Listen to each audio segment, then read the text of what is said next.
Nesse final de semana, todo mundo teve acesso ao conteúdo de conversas particulares feitas por Sérgio Moro e Deltan Dallagnol no curso do julgamento dos processos da Lava Jato, especialmente do Triplex e alguns deslizes dessas conversas. Obviamente, isso causou um furor muito grande na esquerda, muita gente já começou a falar da anulação do processo do Lula, que Lula estaria livre, enfim, todo o impacto jurídico de tudo isso.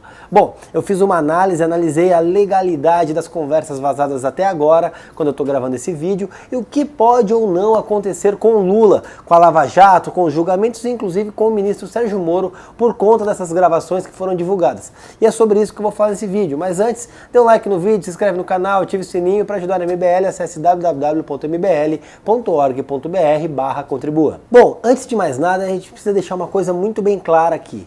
As provas foram obtidas de forma ilícita, houve uma invasão, um crime virtual. Um hacker, até agora desconhecido, invadiu os aparelhos de Sérgio Moro e Deltan, pegou os conteúdos da conversa, um conteúdo muito antigo aí, de alguns anos atrás, e agora levou à imprensa, levou ao The Intercept e causou um grande boom em todo o cenário político. Por quê? Começou-se a questionar, especialmente parte da imprensa mais ligada à esquerda e principalmente aqueles que defendem o senhor Luiz Inácio Lula da Silva, começaram a questionar a validade do julgamento do processo do Lula, como se Lula, e até então criminoso, já julgado no TRF, já julgado no STJ, inclusive com os procedimentos analisados no STF, como se Lula fosse uma pessoa inocente, como se fosse tudo que foi produzido tivesse sido fabricado por conta de provas de todo um conluio fabricado por Sérgio Moro e Deltan. Uma prova que acaba sendo utilizada para validar aquela tese esquerdista de que houve um grande golpe, hoje houve um grande conluio contra o senhor Luiz Inácio Lula da Silva. Uma grande mentira. Então a gente tem que partir desse pressuposto. Tá? O primeiro ponto que tem que ficar bem claro para todo mundo. Lula é um criminoso condenado. Os crimes cometidos por Lula foram consumados, estão comprovados, foi validado por 3 desembargadores da segunda instância, por uma corte do STJ e pela corte do STF, inclusive a grande maioria dessa corte indicada pelo próprio PT. Então, vamos lá, sem passar pano para ninguém, Lula é um bandido condenado.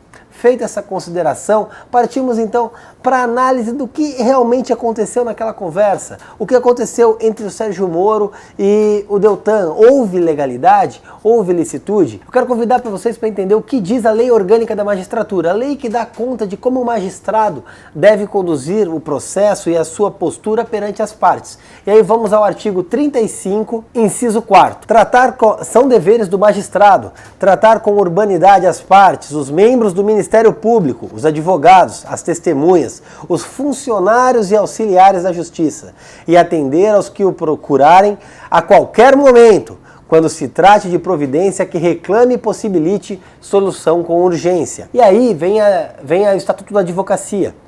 Artigo 7º. São direitos do advogado. 3º. Dirigir-se diretamente aos magistrados nas salas e gabinete de trabalho, independente do horário previamente marcado ou outra condição, observando-se a ordem de chegada.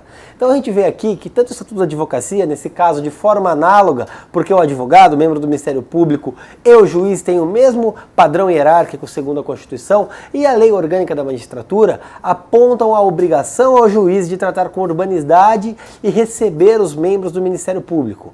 Ponto. Deste modo, a gente vê bem claro que a conversa realizada entre Sérgio Moro e Deltan é uma conversa lícita, uma conversa legal, e que o Sérgio Moro agiu, inclusive, dentro dos ditames impostos pela Lei Orgânica da Magistratura. Ele cumpriu estritamente com o dever.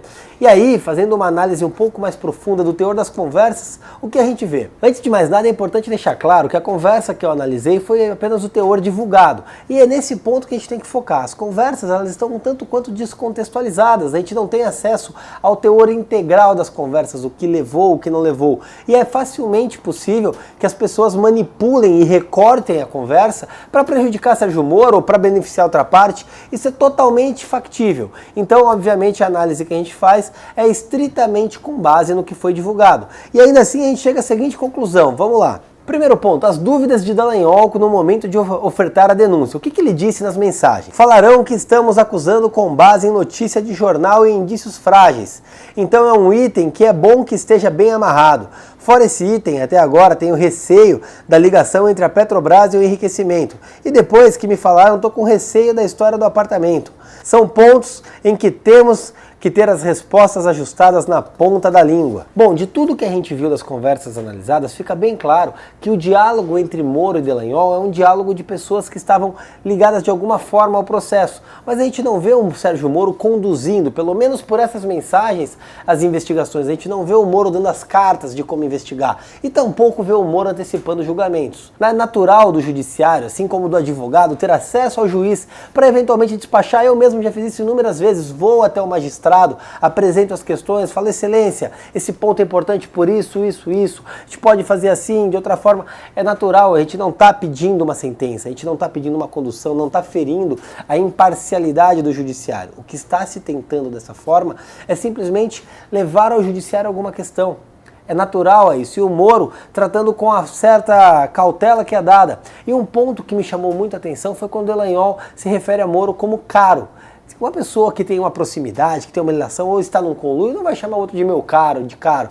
Entendeu? É uma forma que transcende, inclusive, ao vernáculo coloquial, ao vernáculo usual. A gente vê claramente que há uma discrepância entre o que a imprensa e o que o Intercept tenta vender e o que efetivamente aconteceu naquela conversa, pelo menos no que foi vazado até agora. De tudo isso, fica muito claro que o Sérgio Moro agiu com o distanciamento necessário. Agora, o que tenta a imprensa, o que tenta a defesa petista fazer é muito sério, porque eles tentam, de alguma forma, anular o processo do Lula e já se manifestaram que pretendem fazer isso, porque dirão que houve uma parcialidade do Sérgio Moro. Para quem não sabe, a legislação impõe ao magistrado o dever de imparcialidade, ou seja, o magistrado ele tem que agir com um certo distanciamento do processo. A parcialidade é requisito essencial para a condução do processo. O juiz sendo parcial, é passível de anular o processo todo. E é isso que a defesa do Lula vai tentar fazer. E muita gente já fica questionando, mas a prova é ilícita, ela foi obtida de forma ilícita. Sim, a prova é ilícita, como eu disse lá no começo do vídeo, e foi obtida de maneira ilícita. O ponto que traz uma certa preocupação é o seguinte: no judiciário, especialmente no rito penal, impera um princípio chamado indúbio pro réu. E quando é para beneficiar o réu, você pode, já existem precedentes, inclusive do próprio Celso de Mello, utilizar prova obtida de maneira ilícita que causa algum vício formal, uma mácula formal no processo, um vício material. Então, se a defesa do Lula suscitar a nulidade processual, e se o juiz entender pela materialidade daquela prova e validar essa prova obtida de maneira ilícita, isso é, caso o Moro, e caso se comprove que efetivamente aquelas conversas foram de Sérgio Moro, claramente existe um risco processual para anular o processo. Obviamente, isso causa uma séria mácula, porque o que acontece, e é importante deixar bem claro, Lula não se tornaria honesto. Lula não se tornaria uma alma santa, muito pelo contrário, ele é um criminoso condenado em segunda instância, condenado em terceira instância, com a sentença validada pelo STF, como eu disse lá atrás. O que está tentando a defesa do Lula é realmente dar uma pedalada por conta de um vício que eles estão tentando criar para, a partir de então, anularem o processo. Não querem tornar Lula honesto por conta de uma questão material que comprove a honestidade dele. Não, muito pelo contrário, querem tornar o Lula solto por conta de uma nulidade que estão tentando fabricar no processo, para causar instabilidade jurídica, para causar instabilidade no governo atual e principalmente para causar instabilidade em Sérgio Moro.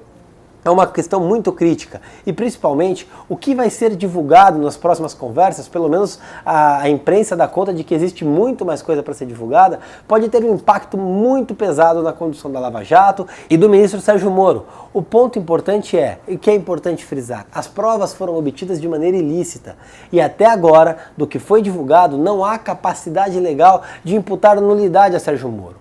O teor material das conversas até então divulgadas simplesmente mostram que o procurador vai até o juiz para levar a ele alguma situação. E não uma condução, não há uma mácula, não há uma questão de erro de conduta do Sérgio Moro como tentam imputar.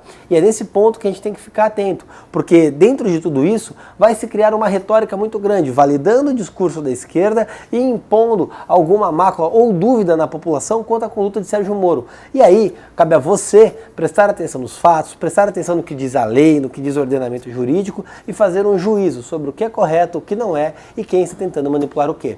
Inscreva-se no nosso canal youtube.com/mblivre.